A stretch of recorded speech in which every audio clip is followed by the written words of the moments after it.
Es frecuente que a los movimientos sociales que expresamos nuestro rechazo a determinados proyectos por diferentes motivos, se nos acuse desde quienes promueven esos proyectos, de posicionarnos en el no por el no, de negarnos al desarrollo económico de esta sociedad, etc. Pero sobre todo, de no plantear alternativas. ¿Pero qué sucedería pudiendo plantear alternativas? ¿Serían capaces las administraciones responsables de parar la maquinaria para abrir un debate ciudadano? Esto es lo que la plataforma Baracaldo Naturala quiere comprobar. Durante estos meses hemos dedicado muchas horas a informar a los y las baracaldesas del proyecto de la variante sur ferroviaria, sobre el que se había extendido un interesado manto de silencio y que atravesaría todo el Valle del Regato, un área de alto interés paisajístico y en biodiversidad, como ya nos demostró el informe de Quinocio Natura. A su vez, hemos promovido el análisis de viabilidad técnica de una alternativa que disgusta a los gobernantes, la alternativa cero, que es la adecuación y mejora de las infraestructuras ya existentes. Esto lo acompañamos de un análisis socioeconómico que compara el proyecto del Ministerio de Fomento y el Gobierno vasco con las alternativas que propone Baracaldo Naturala. Soterramiento de la línea de cercanías C1 Santurtzi-Baracaldo para viajeros y mercancías. Soterramiento de la línea C2 Muskiz-Baracaldo. En cuanto a estimación de costes, establecemos que el presupuesto debe ser similar al dispuesto por Fomento y Gobierno vasco, 454 millones de euros. Para todo ello hemos contado con la ayuda de los ingenieros de Urak-Bide, Kimech Echevarri y David Barandica, y de los profesores de la UPV integrantes del grupo de investigación Ecopol, David Hoyos y Gorka Bueno. Estas dos alternativas son equiparables a la presentada por Fomento en capacidad de flujo de trenes y previsiblemente también al que está diseñando el Gobierno vasco y que difiere del anterior en que va unos metros más al sur del pulmón verde de Baracaldo. ¿Cuál es el contexto en el que se desarrolla este proyecto que se subordina a las mercancías del puerto de Bilbao? Veámoslo. A finales de febrero, la consejera Arantxa Tapia, en respuesta a una interpelación parlamentaria, informaba que la distribución del movimiento total de mercancías en 2017, según las distancias recorridas, era la siguiente. Y en cuanto a tipo de transporte, los desplazamientos fueron por... Si nos centramos en el transporte ferrocarril, supone una media de 13 trenes diarios con salida o entrada en el puerto. El Gobierno vasco trabaja sobre una previsión de crecimiento anual del puerto de un 2%. Si analizamos los movimientos históricos del puerto, los picos tanto de crecimiento como de decrecimiento se relacionan con productos petroquímicos que, curiosamente, se transportan por tubería. Del transporte ferroviario, la carga que más se transporta es la denominada carga seca, que mantiene similares niveles desde hace años. Aún así, Ministerio de Fomento y Gobierno vasco planean una nueva infraestructura con capacidad de hasta 72 trenes diarios, con una saturación del 70%. Pasemos a las alternativas propuestas por Baracaldo Naturala, que se centran en las infraestructuras actualmente existentes, apostando por su soterramiento.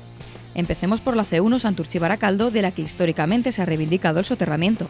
Se plantea una renovación completa de la línea soterrándola en todo el trazado que ofrezca esa posibilidad. Empezaría en el interior del puerto, desde donde la rasante iría bajando con una pendiente del 1,2%, para entrar ya desde el límite con Santurtzi bajo tierra por el municipio, hasta llegar a la cota de la vía en Portugalete, por donde actualmente ya discurre en túnel. Al salir del municipio Portugal-Lujo, nuevamente bajaría la rasante con una pendiente del 1,5% y llegaría a Baracaldo por debajo del río Galindo, hasta entrar en una nueva estación soterrada en Desertu-Baracaldo. Esta alternativa por la línea Santurtzi-Bilbao, en doble vía mejorada con ancho mixto y actualizada en todos sus elementos, soportaría un flujo de mercancías de hasta 77 trenes diarios, 5 más que el planteado por el Ministerio de Fomento con igual nivel de saturación. Y añade, frente a la propuesta de Fomento y Gobierno vasco, otras ventajas de gran relevancia como son...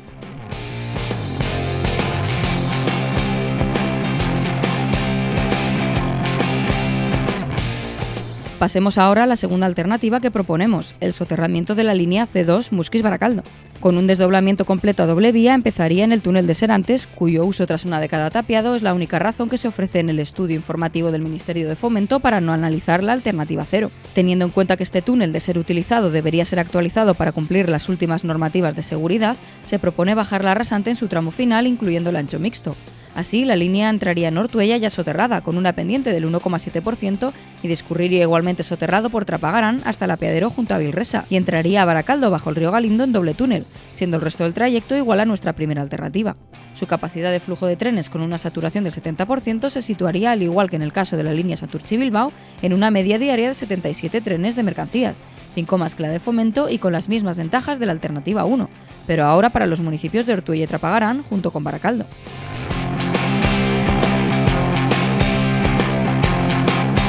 Esta opción permite la reubicación de las estaciones en ambos municipios de la zona minera, más próximas al centro urbano y mejorando notablemente la accesibilidad al transporte público ferroviario. Las capacidades de ambas alternativas se incrementarían de 77 a 116 trenes de mercancías en el caso de implantarse una tercera línea en Desertu-Baracaldo. ¿Y cómo quedaría la conexión de la CB con el puerto? En ambas propuestas, C1 Santurtzi-Bilbao quedaría soterrada desde la salida a cota del túnel de Portugalete ya existente, hasta Desertu-Baracaldo.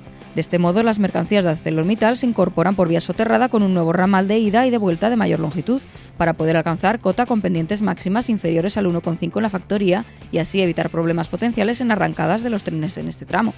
¿Y la conexión con Bilbao? Nuestras dos alternativas comparten el mismo tramo de línea 720 entre Desertu-Baracaldo y la entrada a Bilbao en Olabeaga. En este tramo común se proponen otras dos alternativas que pueden ser aplicadas de forma indistinta. Soterramiento integral del tramo Baracaldo-Luchana-Zorroza, que implica el paso bajo el río Cadagua de forma soterrada a través de un túnel. Esta alternativa es más costosa y supone la desaparición de las vías de ferrocarril en toda la línea 720 de la margen izquierda, mediante una trinchera para el soterramiento del último tramo entre Zorroza y Olabeaga, en el término de Bilbao, cuyo Plan General de Ordenación Urbana ya contempla el soterramiento. Soterramiento desde Olabeaga hasta Zorroza con paso elevado sobre el río Cadagua mediante un puente. Esta solución es notablemente más económica que la anterior y resuelve parcialmente el problema del soterramiento de Zorroza, con un tramo soterrado de 450 metros, aunque no resuelve todo el tramo de Luchana y Cruces, que podría solventarse con cobertura y rellenos de tierras hasta cota del terreno, aunque esto último haría igualarse más los costes entre ambas alternativas de conexión con la capital. Debemos dejar claro que el trabajo encargado a Uracbide, al que se ha incorporado el análisis socioeconómico de los integrantes de Copol, no es en absoluto un estudio informativo como el presentado por el Ministerio de Fomento en 2015 o el que pueda presentar el Gobierno vasco con su modificación de trazado. Es un análisis de viabilidad técnica que, de partida, debiera servir para sentarnos y hablar. No obstante, debemos señalar que la estimación de inversión pública para las alternativas planteadas por Baracaldo Naturala se sitúa en una horquilla de...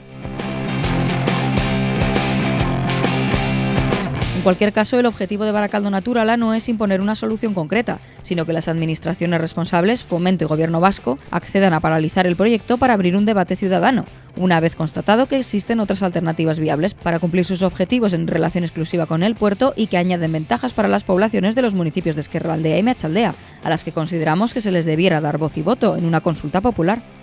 Por último, debemos resaltar el coste de oportunidad que se señala en el informe de David Hoyos y Gorka Bueno, de materializarse el proyecto de Fomento y Gobierno vasco y que supondría...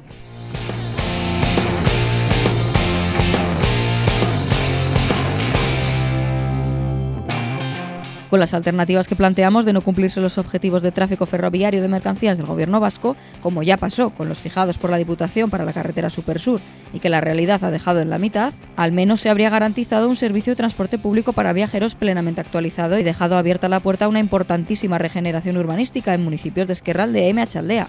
Es para pensárselo, ¿no?